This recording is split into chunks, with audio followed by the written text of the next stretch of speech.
Welcome to The Explainer.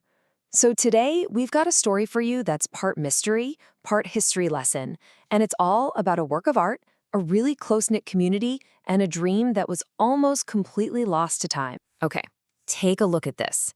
Deep in the hills of Ukiha, Japan, there is this absolutely stunning, ancient Greek-style amphitheater. It was built a century ago by a troupe of local farmers. They poured their hearts and souls into building it.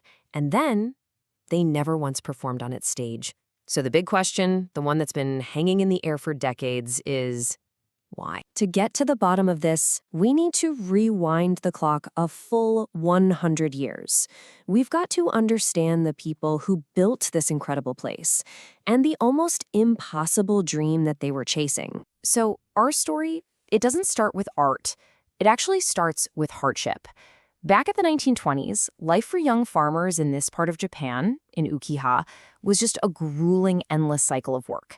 And this place was so isolated, get this, that a hit song from Tokyo could take 3 whole years to even reach them. And that kind of isolation, well, it often led to real despair. But, right there in that really tough environment, this pretty incredible idea started to take root. And it was all thanks to one very visionary man. This is the man at the center of it all, Dr. Yasumoto Tomoyuki. He was a respected local doctor, and he was known for being one of the only surgeons in the whole region who could perform a C-section. So you could say he was literally bringing new life into his community. But his vision for his town went way beyond medicine. Seeing how much the young farmers were struggling, Yasumoto gave them a pretty radical prescription for the town's problems. He told them to start a theater troupe. He truly believed that art could give them the kind of emotional and intellectual life that was missing from their day-to-day grind. And listen, what they came up with. This was no local talent show. For its time, and especially for its place, what they were doing was, well, it was revolutionary. They called themselves the Waka Bakai, but here's the really cool part. The name has this hidden meaning. They picked a specific, not-so-common kanji character for the word wakaba, and this particular character means to grow up fresh and lively. So their name itself was a mission statement to inject this new, vibrant energy into their community and into their own lives. And get this, they weren't doing traditional Japanese plays. They jumped right into something called shingeki, or new theater. This was the absolute cutting edge. They were putting on modern Western-style plays by authors like Chekhov. Just think about that for a second. In a tiny farming village where news took years to arrive, they were staging the most contemporary theater in the world. It's kind of mind-blowing. And the idea it exploded. It started with just 7 founders, but it quickly ballooned into a full-on company of more than 40 people. And we're not just talking actors here. They had a whole backstage crew that had to be super resourceful, sometimes even inventing their own lighting rigs, using things like salt water and electrodes. Their passion, it was infectious. The Waka Bakai became a huge deal in the region. They were drawing these massive crowds, sometimes 1,000 people at a time, for their shows in nearby cities. They weren't just some little local troupe anymore. They were the real deal. And you know what happens with success, right? It leads to even bigger dreams.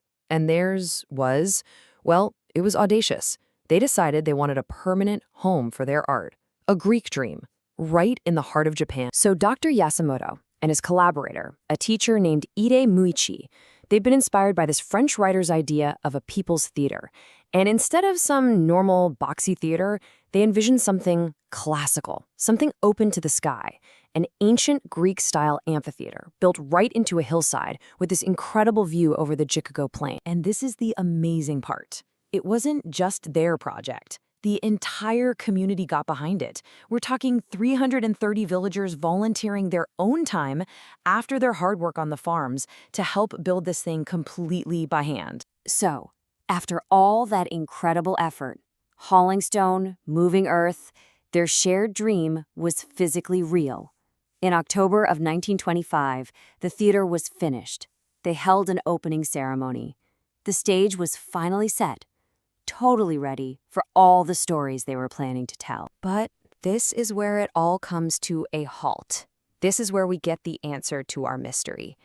And honestly, It's tragic. So here's the thing you have to know about Yasumoto Tomoyuki. When he was just 19 years old, he was diagnosed with a really severe heart condition. And the doctors gave him this chilling prognosis. They said he had a life expectancy of just 10 more years. His entire adult life, he had been living on borrowed time. And I mean, look at how fast this all happened. The troupe forms in 1923. 2 years later, the theater is done. But just 2 years after that, in 1927, Yasumoto died. And without him, without its visionary leader and its heart, the troupe he had created just fell apart. They disbanded the very next year. The whole brilliant, intense journey lasted only 5 years. He was only 37 years old. Just think about that. He knew he didn't have much time, and he poured every last drop of his energy into those final years. For him, the Waka Baka was more than a project.